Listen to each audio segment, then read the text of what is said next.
L'Union européenne est dans une situation de crise globale, démocratique, sociale, économique, financière, géopolitique, avec une absence de stratégie de puissance, une dérive vers une russophobie et la militarisation de l'Europe. Il y a un risque de crise financière majeure, d'effondrement ou encore de guerre totale.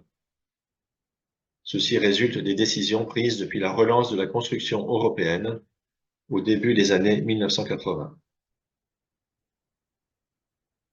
Adopté en 1984 par le Parlement européen, le projet Spinelli est basé sur un principe de coopération, mais il est rejeté par les chefs d'État et de gouvernement. Adopté en 1986, cette fois avec un important lobbying des multinationales et une quasi-absence du Parlement européen, l'acte unique est basé sur la concurrence, la dérégulation des mouvements de capitaux et un libre-échange dogmatique. Le traité de Maastricht a constitutionnalisé des critères économiques et monétaires issus d'une théorie économique néolibérale qui exclut toute autre approche économique. Sans la moindre alternance politique et économique, le néolibéralisme et le libre-échangisme ont provoqué une désindustrialisation, une concurrence entre États au sein même de l'Union européenne. Alors que les gains issus de la création monétaire devraient revenir à la collectivité, l'Union européenne a privatisé le secteur bancaire.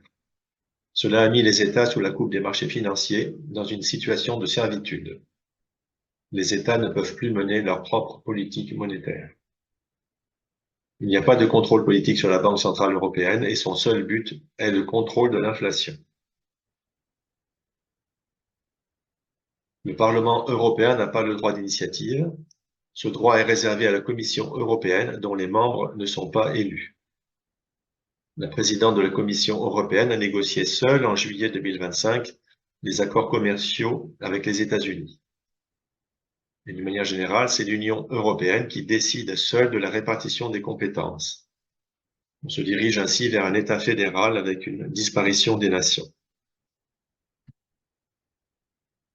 L'Union européenne n'a plus de diplomatie depuis la crise de la fédération yougoslave au début des années 90, avec son incapacité à la résoudre. L'opposition de la France et de l'Allemagne à la guerre en Irak en 2003, puis l'opposition en 2008 d'une dizaine de pays de l'OTAN à l'adhésion de l'Ukraine et de la Géorgie à l'OTAN, seront les derniers actes de résistance face aux États-Unis. L'Europe a saboté la perspective de réconciliation avec la Russie entre 1997 et 1999, en tentant d'imposer ses règles et ses normes à une Russie affaiblie pour tenter de la convertir au modèle européen. Elle a raté l'occasion de construire un espace de sécurité commune avec la Russie. Les États-Unis n'ont pas voulu intégrer la Russie dans une alliance commune. En 2008, ils n'ont pas écouté la Russie qui considérait l'élargissement de l'OTAN à l'Ukraine comme une menace existentielle. En 1999, les États-Unis et de nombreux pays européens membres de l'OTAN bombardent la Serbie, cela sans mandat des Nations unies. Cette guerre illégale marque une rupture entre l'Europe et la Russie. Une partie de l'Europe participera à la guerre menée contre l'Irak en 2003 par les États-Unis, une autre guerre illégale et de plus basée sur des mensonges. Le traité de Lisbonne est imposé en 2009 alors qu'il est une copie conforme du traité établissant une constitution pour l'Europe, rejeté par référendum en 2005 par la France et les Pays-Bas. De plus, il interdit à l'Union européenne et à tout État membre de se porter au secours d'un pays de la zone euro en difficulté. C'est une rupture de solidarité entre États membres. La Banque centrale européenne avait sauvé de la faillite les banques en 2008. Elle ne sauvera pas la Grèce lors de la crise de la dette. On organise exceptionnellement un référendum et on corrige le vote lorsqu'un peuple vote mal. Les traités sont illisibles et élaborés dans l'opacité. Les élargissements sont décidés et imposés. Il n'y a pas de débat sur la finalité de l'Europe et les modalités de sa construction. En 2015, le président de la Commission européenne, Jean-Claude Juncker, a déclaré: il ne peut pas y avoir de choix démocratique contre les traités européens.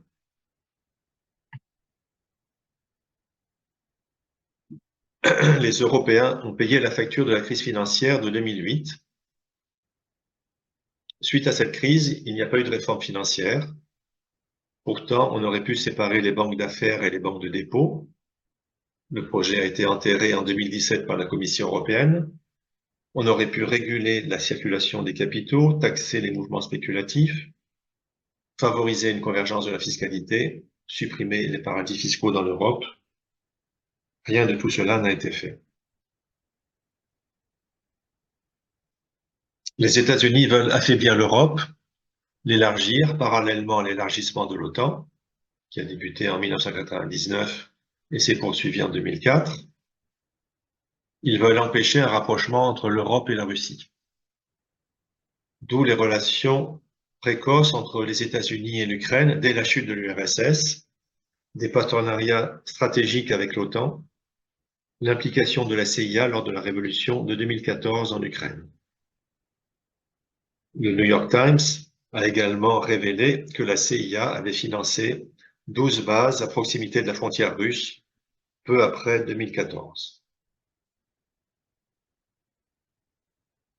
L'Ukraine aurait pu évoluer vers un État fédéral neutre, commerçant dans un dialogue tripartite avec la Russie et l'Europe. La Commission européenne s'y est opposée en février 2013. On s'est obstiné à considérer l'Ukraine comme un candidat à l'intégration, alors que ce pays ne respecte pas les critères démocratiques et est touché par la grande corruption. Enfin, l'Allemagne et la France n'ont pas fait respecter les accords de Minsk pour laisser le temps à l'Ukraine de se réarmer. Malgré la chute de l'URSS, l'OTAN a poursuivi son extension vers l'Est et tend maintenant à se confondre avec l'Union européenne. De plus, depuis la guerre contre la Serbie en 1999, l'OTAN est passée d'une alliance défensive à une alliance offensive. Le partenariat de l'OTAN avec l'Ukraine s'est révélé être une catastrophe, tant pour l'Ukraine que pour l'Union européenne.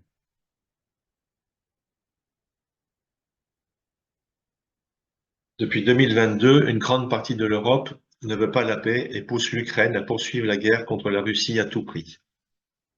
À part la Hongrie et la Slovaquie, l'Union européenne entre en conflit avec la Russie.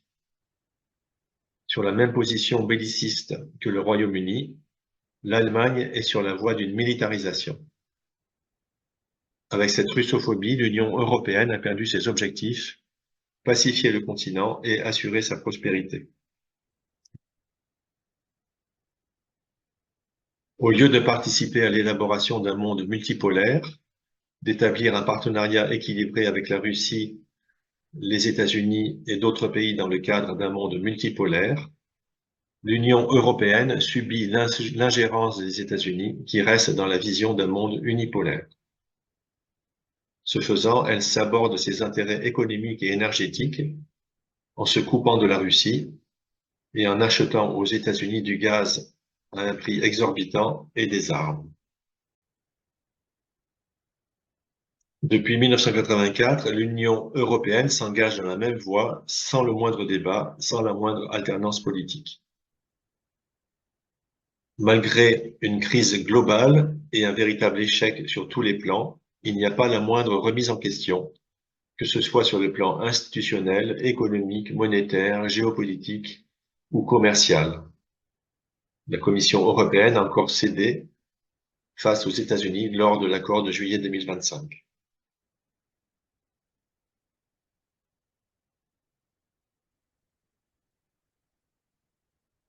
Alors faut-il acter la disparition de la démocratie? Ou bien les peuples vont-ils se libérer de la servitude? L'Union européenne est-elle condamnée à rester un vassal des États-Unis? Ou bien les pays européens et une nouvelle structure européenne vont-ils développer leur propre stratégie et souveraineté en contribuant à l'élaboration d'un monde multipolaire dans une vision de coopération.